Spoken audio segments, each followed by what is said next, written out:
ఛానల్లోకి స్వాగతం అండి. ఈ వీడియోలో మనం మేషరాశి వారి యొక్క జీవితం గురించి తెలుసుకుందాం. ప్రళయం రాబోతుంది. శివుడు 3వ కన్ను తెరవబోతున్నాడు. అయితే ఎవరి జీవితంలో ప్రళయం రాబోతుంది, ఎందుకు శివుడు 3వ కన్ను తెరవబోతున్నాడు, అలాగే ఏప్రిల్ 29వ తేదీన జాగ్రత్తగా ఉండాల్సినటువంటి కొన్ని అంశాలు కూడా కనిపిస్తున్నాయి. ఈ అంశాల్లో మేషరాశి జాతకులు జాగ్రత్తగా ఉండాలి.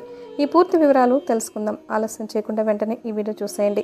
అయితే ఈ మేషరాశి వారి యొక్క జీవితం ఏ విధంగా సాగిపోతుంది, అలాగే వారి యొక్క జీవితంలో ఎటువంటి శుభ అశుభ ఫలితాలు ఉంటాయి, ముఖ్యంగా ఈ సమయంలో వారి యొక్క జీవితంలో ఎటువంటి ప్రతికూల అనుకూల ఫలితాలు కనిపిస్తూ ఉన్నాయి, ఏప్రిల్ 29వ తేదీన ఏ అంశాల్లో మీరు జాగ్రత్తగా ఉండాలి, ఈ పూర్తి వివరాలన్నీ కూడా ఈరోజు ఈ వీడియోలో వివరంగా తెలుసుకుందాం. వీడియోలోకి వెళ్లే ముందు మా చిన్న రిక్వెస్ట్ ఏంటంటే, ఇంతకు ముందు కనుక మా ఛానల్ని మీరు సబ్స్క్రైబ్ చేసుకున్నట్లయితే వెంటనే సబ్స్క్రైబ్ చేసుకోండి. అలాగే పక్కనే ఉన్న గంట సింబల్ మీద ఆల్ అప్డేట్స్ని క్లిక్ చేయండి. అప్పుడే మేము అప్లోడ్ చేసే ప్రతి వీడియోకి నోటిఫికేషన్ అనేది మీకు ముందుగా వస్తుంది. మేషరాశి అనేది రాశుల్లో మొదటిది. ఈ రాశికి అధిపతి కుజుడు లేదా మంగళుడు. ఈ మేషరాశి వారి యొక్క వ్యక్తిత్వాన్ని కనుక మనం చూసినట్లయితే చాలా మంచివారండి, చాలా మంచి మనస్తత్వం కలిగిన వారని చెప్పుకోవాలి. ముఖ్యంగా ఈ రాశిని అగ్నితత్వంతో పోలుస్తారు కాబట్టి ఈ రాశి వారు భగభగ మండే తత్వంతో ఉంటారు. కొంచెం కోపం అధికంగా ఉంటుంది, పౌరుషం కూడా ఎక్కువనే చెప్పుకోవాలి. కానీ కొన్ని సందర్భాల్లో వారికి ఏది తోస్తే అదే చేస్తూ ఉంటారు. ఈ లక్షణం కారణంగా కొన్నిసార్లు ఇబ్బందులు కూడా తెచ్చుకుంటారు. కాబట్టి స్థిరమైన ఆలోచన అనేది ఉండదు.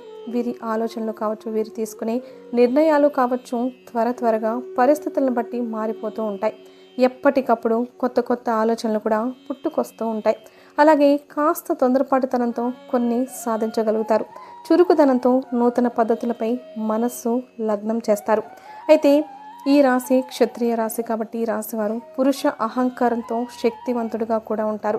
ఈ రాశి వారికి పట్టుదల చాలా ఎక్కువనే చెప్పుకోవాలి. కార్యసాధన లక్షణాన్ని కలిగి ఉంటారు. అయితే కొంచెం మొండితనం కూడా ఉంటుంది. మీ మాట నెరవేర్చుకోవడం కోసం లేదా నెగ్గించుకోవడం కోసం కొన్నిసార్లు వీరు దేనికైనా సిద్ధపడతారని చెప్పుకోవాలి. ఈ విధంగా మేషరాశి వారి యొక్క వ్యక్తిత్వం అనేది ఉంటుంది. అయితే మేషరాశి వారి యొక్క జీవితంలో సమస్యలు కూడా ఎక్కువనే చెప్పుకోవాలి. ఒడిదుడుకులు ఎక్కువగా ఉంటాయి. అధికంగా శ్రమించి అనేకమైన బాధ్యతలు నెరవేర్చి మంచి స్థితిలోకి చేరుకునే అవకాశాలు కూడా ఉంటాయి. బాల్యంలో కష్టాలు అనుభవిస్తారు. యవ్వనంలో స్నేహితులకు బంధువులకు దూరంగా వెళ్లాల్సిన పరిస్థితులు వస్తాయి. కుటుంబ పరిస్థితులు కూడా ఇబ్బందికరంగా ఉంటాయి. భారమైన కుటుంబ బాధ్యతల కారణంగా ఆర్థిక పరిస్థితుల యొక్క ప్రభావం కూడా ఈ మేషరాశి వారికి చిన్న వయసులోనే అర్థమవుతుంది. కానీ స్నేహితులు మాత్రం వెనుకంజ వేయకుండా ఉంటారు. వీరికి ఎప్పుడు కూడా ఇతరులకు సహాయం చేయాలి అనే మంచి లక్షణం అయితే ఉంటుంది. వీరి శక్తిని మించిన కూడా కొన్ని సందర్భాల్లో సహాయం చేస్తుంటారు. అయితే వీరి యొక్క జాతక ప్రకారం చూస్తే కనుక వీరి బంధువర్గంలో ఆస్తుల కోసం ఎదురు చూసేవారు కూడా ఎక్కువగా ఉంటారు. మీరు ఎదుగుతుంటే చూసి ఓర్వలేని వ్యక్తులు కూడా ఉంటారు. మీరు ఆస్తిపాస్తుని ఎక్కువగా సంపాదించుకుంటే చూసి ఓర్వలేని తన నుండి డబ్బును ఆశించే తత్వాలు కూడా వారికి ఉంటాయి. అలాగే వీరి యొక్క ఆస్తి కోసం ఎదురు చూసేవారు కూడా కొన్ని సందర్భాల్లో మీ పైన కుట్రలు కూడా చేస్తూ ఉంటారు. అయితే ముఖ్యంగా మేషరాశికి చెందిన పురుషుల విషయంలో భార్య వైపు బంధువులు కొంతకాలం మీ పైన పెత్తనం సాగించే అవకాశాలు కూడా ఉంటాయి. సాహస క్రీడల పట్ల మేషరాశి వారికి భూమి, న్యాయం, యంత్ర సంబంధిత వృత్తి వ్యాపారాలు, అలాగే క్రీడలు, సాంకేతికం ఇటువంటి రంగాలు ఎక్కువగా రాణించగలుగుతారు. అయితే ముఖ్యంగా ఈ అంశంలోకి వస్తే కనుక మేషరాశి వారి యొక్క జీవితంలో ఇదివరకు మీరు మీ యొక్క దూరపు బంధువులు కావచ్చు, లేకపోతే ఇరుగు పొరుగు వ్యక్తులు కూడా కావచ్చు, మీరు పనిచేసే చోట కావచ్చు, కొంతమంది వ్యక్తులు మానసిక క్షోభకు గురైన పరిస్థితులు కూడా చూశారు. కొన్ని పరిస్థితుల ప్రభావం కారణంగా మీరు మానసికంగా ఎంతగానో కృంగిపోయారు. వారి మూలంగా మీకు చెడ్డ పేరు కూడా వచ్చింది. వారి మూలంగా మీరు చేయని తప్పుకు నిందలు, ఆరోపణలు ఎదుర్కోవాల్సి వచ్చింది. మీ గురించి బయటికి బాగానే మాట్లాడుతూ, మీ ముందు బాగానే మాట్లాడుతూ మీ వెనకాల మాత్రం మీ గురించి చెడు ప్రచారం చేస్తున్నారు. వారి యొక్క జీవితంలో ఈ సమయంలో ప్రళయం రాబోతుంది. ముఖ్యంగా మీ పట్ల వారు ప్రవర్తించిన తీరుకు ఆ పరమశివుడు వారిపైన ఆగ్రహాన్ని చూపించబోతున్నాడు. శివుడు మూడో కన్ను తెరిచి వారికి గుణపాఠం అనేది నేర్పించబోతున్నాడు. వారి యొక్క జీవితంలో ఇది వరకు మీ పట్ల ప్రవర్తించిన తీరు ఏదైతే ఉందో అది చాలా తప్పు అనే విషయాన్ని వారు ఖచ్చితంగా అర్థం చేసుకుంటారు. దీనికి కారణం ఆ పరమశివుడు వారిని శిక్షించదలుచుకున్నాడు. వారి జీవితంలో వారికి చక్కటి గుణపాఠం అయితే నేర్పించబోతున్నాడు. కాబట్టి ఆ పరమశివుడి యొక్క అనుగ్రహం మీపైనే ఉంటుంది. ఆ పరమశివుడి యొక్క ఆగ్రహం మీకు కీడు చేసిన వ్యక్తులపై ఉంటుంది. అయితే ఈ సమయంలో వారి జీవితంలో వారు ఖచ్చితంగా గుణపాఠం నేర్చుకునే విధంగా ఆ పరమశివుడు వారికి పరీక్షించదలుచుకున్నాడు. అలాగే వారి జీవితంలో వారు చేసిన తప్పేంటో గుర్తించి ఆ తప్పును సరిదిద్దుకోవడానికి మిమ్మల్ని క్షమాపణలు కూడా అడుగుతున్నారు. ఈ విధంగా మీ జీవితంలో అద్భుతమైన ఫలితం అయితే అతి త్వరలో మీరు చూడబోతున్నారు అని చెప్పుకోవాలి. అయితే ముఖ్యంగా మేషరాశి వారు ఒక్క అంశంలో మాత్రం ఏప్రిల్ 29వ తేదీన జాగ్రత్తగా ఉండాలి. ముఖ్యంగా ఆల్కహాల్ సేవించి డ్రైవింగ్ చేయడం చాలా ప్రమాదకరమైన సూచనగా భావించబడుతుంది. కాబట్టి ఈ తేదీన మీరు ఆల్కహాల్ సేవించి రాత్రి సమయాల్లో డ్రైవింగ్ అస్సలు చేయకూడదు. ఉదయం సమయంలో కూడా అస్సలు చేయకూడదు. ఈ ఒక్క తేదీలో మాత్రమే కాదండి, ఎవరికైనా సరే ఆల్కహాల్ సేవించి డ్రైవింగ్ చేయడం అత్యంత ప్రమాదకరమైన అంశం. కాబట్టి ఈ విషయంలో మీరు జాగ్రత్తలు తీసుకోకపోతే మాత్రం సమస్యలను, ప్రమాదాలను మీ జీవితంలోకి ఆహ్వానించినట్లే అవుతుంది. కాబట్టి మేషరాశి వారి ఈ అంశంలో తగిన జాగ్రత్తలు తీసుకోవాలి. ముఖ్యంగా మీకు కీడు చేసిన వ్యక్తులకి ఆ పరమశివుడు శిక్షించదలుచుకున్నాడు. మీ జీవితంలో వారు ఎటువంటి అవమానాలు సృష్టించారో ఆ అవమానాలను కూడా ఇప్పుడు ఎదుర్కోబోతున్నారు. ముఖ్యంగా మీ జీవితంలో అద్భుతమైన ఫలితాలను మీరు చూస్తారు. వారి జీవితంలో కఠినతరమైన ఫలితాలను కూడా చూస్తారు. వారి జీవితంలో ప్రళయం రాబోతుంది. మిమ్మల్ని ఇబ్బంది పెట్టిన వారు ఈ సమయంలో ఇబ్బందుల పాలవుతారు. మిమ్మల్ని అవమానపరిచిన వారు ఈ సమయంలో అవమాన పాలవుతారు. అలాగే మిమ్మల్ని ఆర్థికంగా నష్టపరిచిన వారు ఈ సమయంలో ఆర్థికంగా నష్టపరచబడతారు. అలాగే మిమ్మల్ని మానసిక క్షోభకి గురి చేసిన వారు ఈ సమయంలో మానసిక క్షోభకు గురవుతారు. అంటే మీ పట్ల వారు ఏ విధంగా ప్రవర్తించారో అటువంటి ఫలితాలను ఖచ్చితంగా వారు ఎదుర్కొనే విధంగా ఆ పరమశివుడి యొక్క ఆగ్రహం వారిపైనే ఉంటుంది. కానీ ఏప్రిల్ 29వ తేదీన మాత్రం చాలా జాగ్రత్తగా ఉండాలి. దూర ప్రయాణాలు చేసేవారు, దగ్గరి ప్రయాణాలు చేసేవారు కానీ డ్రైవింగ్ విషయంలో అప్రమత్తంగా ఉండాలి. ట్రాఫిక్ నియమ నిబంధనలు ఉల్లంఘించకూడదు. ఆల్కహాల్ సేవించి డ్రైవింగ్ కూడా చేయకూడదు. ఇది చాలా ప్రమాదకరమైన ఫలితాలను మీకు తీసుకొని వస్తుంది. ముఖ్యంగా ఈ యొక్క మేషరాశి వారు అనుకూల ఫలితాలు పొందడానికి, వారి జీవితంలో మరిన్ని శుభ ఫలితాలు పొందడానికి హనుమాన్ చాలీసా పఠించండి. అలాగే కుజగ్రహానికి పూజలైతే చేయండి. అలాగే మేషరాశి వ్యక్తులు శని భగవాన్ను కూడా ఆరాధించండి.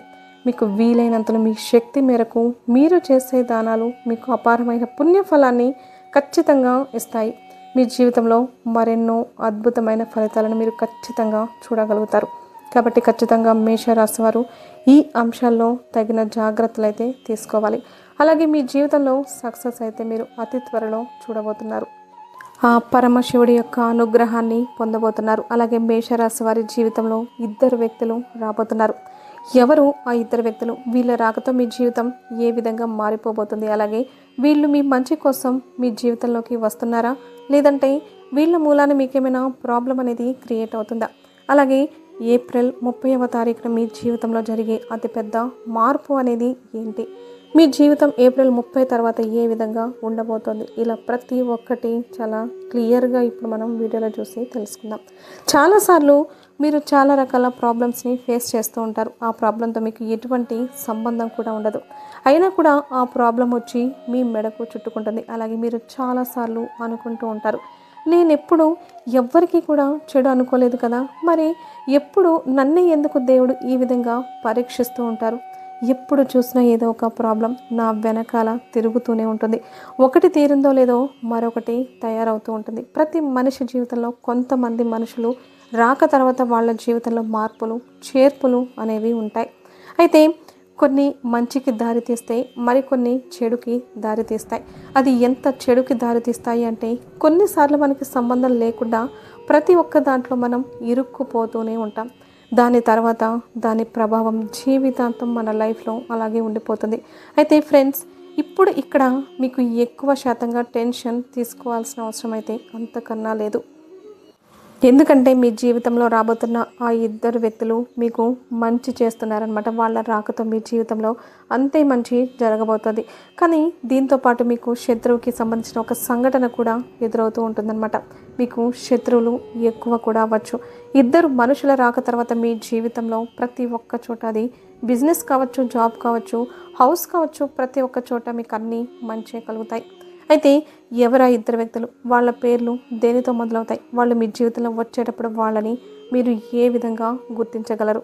ఫ్రెండ్స్, మొదటి వ్యక్తి ఎవరైతే ఉన్నారో తన పేరు ఏదైతే ఉందో అది ఏ అక్షరంతో స్టార్ట్ అవుతుంది. ఆల్రెడీ మీ లైఫ్లో ఇటువంటి పర్సన్స్ అయితే ఉన్నారు అని అనుకుంటే మాత్రం ఇక రాబోయే ఈ 9 రోజుల మధ్యలో మీకు ఒక కొత్త వ్యక్తి ఒకళ్ళు పరిచయం అయితే అవుతారు. వాళ్ళ పేరు ఏతో స్టార్ట్ అవుతుంది. ఇక మరొక పేరు ఏదైతే ఉందో అది ఎస్ పేరుతో స్టార్ట్ అయ్యే వాళ్ళు ఎవరైతే ఉన్నారో వాళ్ళు కూడా మీకు పరిచయం అవుతారు. ఇక వీరిద్దరి పరిచయంతో మీ జీవితంలో ఎన్నో రకాల మార్పులు అనేవి రాబోతున్నాయి. వాళ్ళు మీకు ప్రతి ఒక్క దాంట్లో మంచిగా గైడెన్స్ అనేది చేస్తారు. అలాగే మీకు ప్రతి ఒక్క పని చాలా సులభంగా సక్సెస్కి దారి తీసేలాగా మీకు గైడెన్స్ అనేది ఇస్తారు. కానీ ఇక్కడ మీరు జాగ్రత్త పడాల్సింది, ఎవ్వరు వచ్చినా ఏది చెప్పినా ప్రతి ఒక్క దాని మీద గుడ్డిగా నమ్మకం అనేది పెట్టుకోరాదు. అలాగే మిమ్మల్ని కాస్త ఎవరైనా పొగడగానే వెంటనే కళ్ళు మూసుకొని వాళ్ళ మాటని నమ్మేయడం అనేది కరెక్ట్ కాదు. ప్రతి ఒక్కరి మాట వినాలి, అందరిది వినండి, కానీ ఆలోచించి మీ మనసు ఏదైతే చెప్పిందో దాన్ని చేయండి. ఎందుకు అంటే మీ తత్వం ఏదైతే ఉందో మీరు చాలా ఇన్నోసెంట్ పర్సన్. మీరు చాలా తొందరగా వేరే వాళ్ళ మాటలోకి వచ్చేస్తారు. కాస్త ఎవరైనా మిమ్మల్ని మంచిగా పొగిడి మంచిగా మీ పక్షాన మాట్లాడితే చాలు మీరు తక్షణమే వాళ్ళ వైపుకి వెళ్ళిపోతూ ఉంటారు. అలాగే చాలాసార్లు గుడ్డిగా నమ్మేసి మీరు ఎన్నో చోట్ల ఇబ్బందికి కూడా గురయ్యారు. అయితే కొన్నిసార్లు మాత్రం మీరు ఇటువంటి మనుషుల గురించి తెలిసినా కూడా వాళ్ళని ఇగ్నోర్ చేస్తూ ఉంటారు. ఈ విధంగా వాళ్ళకి ఛాన్స్ అనేది ఇస్తూ ఉంటారు. మీ అతి మంచితనం కూడా మిమ్మల్ని దెబ్బతీయచ్చు. కాబట్టి మనిషికి ఎప్పుడు కూడా అతి మంచితనం ఒక దాకా బాగానే ఉంటుంది, అది మితిమీరితే మాత్రం మనకది నష్టం చేకూరుస్తుంది. కాబట్టి ఎప్పుడు కూడా మరింత అతి మంచితనం చూపించడం కూడా మంచిది కాదు. మీరు ఒకరికి సహాయం చేయాలి అనుకున్నా కూడా ఫస్ట్ మీరు బాగుండాలి. మీ చుట్టుపక్కన ఉన్న మీ కుటుంబ సభ్యులు బాగుండాలి. దాని తర్వాత మీరు బయట వాళ్ళకి హెల్ప్ చేయాలి. అంతే తప్ప ఎంతసేపటికి బయట వాళ్ళకి హెల్ప్ చేస్తూ ఇంట్లో వాళ్ళని బాధ పెట్టినా అది మీకు ఎటువంటి ఫలితాన్ని అందించదు. ఇక ఫ్రెండ్స్, మీరు ఇక్కడ జాగ్రత్త పడాల్సిన విషయం ఏంటి అంటే, బిజినెస్ మీరు కానీ పెట్టుబడి పెట్టాలి అనుకుంటే 1-2 సార్లు బాగా ఆలోచించి డబ్బును ఇన్వెస్ట్ చేయండి. ఇప్పుడు కాస్త మీకు మార్కెటింగ్ ఫీల్డ్లో అనుభవం అనేది తక్కువ. అలాగే వేరే వాళ్ళు చెప్పారు కదా అని చెప్పేసి వెంటనే దాని మీదకి వెళ్ళిపోయి వాళ్ళు చెప్పిన మాట నమ్మేసి ఇన్వెస్ట్మెంట్ చేస్తే మాత్రం మీరు చాలా ఎక్కువగా ప్రాబ్లమ్స్కి గురవుతారు. ఇక ఎవరికైతే లవ్ లైఫ్ అనేది ఇప్పటిదాకా రిలేషన్లో ఉన్నారో వాళ్ళకి కొన్ని చిన్న చిన్న చికాకులు రావచ్చు. సో మీ ఇద్దరి మధ్యలో ఎటువంటి ప్రాబ్లం వచ్చినా సరే దాన్ని మూడో మనిషిని ఎంటర్ కానివ్వకుండా మీరే దాన్ని సాల్వ్ చేసుకోండి. ఎందుకు అంటే ఎప్పుడు కూడా థర్డ్ పర్సన్ వస్తే వాళ్ళకి మీ మనసులో ఉన్న భావాలు తెలియక తనకు ఏదైతే కరెక్ట్ అనిపిస్తుందో దానికి సజెషన్ ఇచ్చి వెళ్ళిపోతూ ఉంటారు. దాని మూలంగా మంచిగా ఉండే రిలేషన్ కూడా చాలాసార్లు దెబ్బతిని రిలేషన్ పాడవుతుంది. సో మీరు ఎప్పుడు కూడా థర్డ్ పర్సన్ ఎంటర్ కానివ్వకుండా ఏదైనా చిన్న చిన్న మనస్పర్ధలు వస్తే మీరే కూర్చొని మాట్లాడుకొని దాన్ని సాల్వ్ చేసుకోండి. వీలైతే ఇద్దరు కలిసి మంచిగా ఒక లాంగ్ ట్రిప్కి వెళ్ళండి. దాంతో మీ మధ్యలో ఉన్న మాటలకి మంచిగా టైం అనేది దొరుకుతుంది. ఇద్దరి మధ్య ఉన్న మనస్పర్ధలు కూడా దూరం అవుతాయి. ఇక ఎవరైతే ఎన్నో రోజుల నుంచి పెళ్లి కోసం సంబంధాలు చూస్తున్నారో అటువంటి వాళ్ళ కోసం ఈ ఏప్రిల్ 30 తర్వాత మీకు అతి మంచి గుడ్ న్యూస్ అనేది రాబోతుంది. మీకు ఖచ్చితంగా మీరు ఎటువంటి గుణాలు ఉండేవారు కానీ లేదంటే వధువు కానీ వెతుకుతున్నారో వాళ్ళు మీకు వెంటనే ఇక్కడ నుంచి కుదరడం అనేది స్టార్ట్ అవుతుంది. ఇక ఫ్రెండ్స్, మీకు ఆరోగ్యానికి సంబంధించిన ఏదైతే ఉందో దాంట్లో కాస్త మీరు శ్రద్ధ వహించాలి. మీరు ఇక్కడ దగ్గుకి సంబంధించింది ఆయాసం, అలాగే జలుబు, వీటికి సంబంధించిన ప్రాబ్లం అనేది ఎక్కువగా ఇబ్బంది పెడుతూ ఉంటుంది. సో ఎక్కువగా సీరియస్ అవ్వాల్సిన పని లేదు, కానీ ఇవి మీకు చాలా తొందరగా అటాక్ అయ్యే ఛాన్సెస్ అయితే ఉన్నాయి. ఇక స్టూడెంట్స్ ఎవరైతే ఉన్నారో వాళ్ళు మరింత ఎక్కువగా కష్టపడి చదవాల్సి వస్తుంది. ఎందుకంటే ఇప్పుడున్న సమయం ఏదైతే ఉందో అది కాస్త అనుకూలంగా లేదు. మీరు ప్రతి ఒక్కటి అదే అయిపోతుంది. టైం బాగుంటుంది అన్నట్టుగా ఆలోచిస్తూ ఉంటారు. అలా కాకుండా మీరు శ్రద్ధ పడాలి. మీరు చేసే పని మీద, చదువు మీద మరింత హార్డ్ వర్క్ని పెంచాలి. దాన్ని ఎంత ఆలోచించి మీరు చేస్తే దాని ఫలితం మీకు అంతే బాగా దక్కుతుంది. నాకు తెలిసి ఈ ఇద్దరు వ్యక్తులు ఎప్పుడైతే మీ జీవితంలోకి వస్తారో వాళ్ళతో మీరు ప్రతి ఒక్కటి సలహా మేరకు అడగండి, చూడండి. అలాగే లాస్ట్కి డెసిషన్ మాత్రం వెంటనే తీసుకోకండి. ఏది కరెక్ట్, ఏది రాంగ్ అనేది ప్రతి ఒక్కటి ఆచితూచి దాన్ని వివరించండి. ఫ్రెండ్స్, ఈ విధంగా మీరు కూడా ఖచ్చితంగా ప్రతి ఒక్కటి బాగా ఆచితూచి ప్రత్యేక రంగంలో కానీ మీరు అడుగు వేస్తే మీకు సక్సెస్ అనేది వెంటనే అందుతుంది. ఈ వీడియో మీకు నచ్చినట్లయితే తప్పకుండా లైక్ చేయండి, షేర్ చేయండి. మీ యొక్క చిన్న లైక్ మాకు ఎంతో ప్రోత్సాహాన్ని కలిగిస్తుంది. మరిన్ని వీడియోస్ మీతో షేర్ చేసుకుంటాం.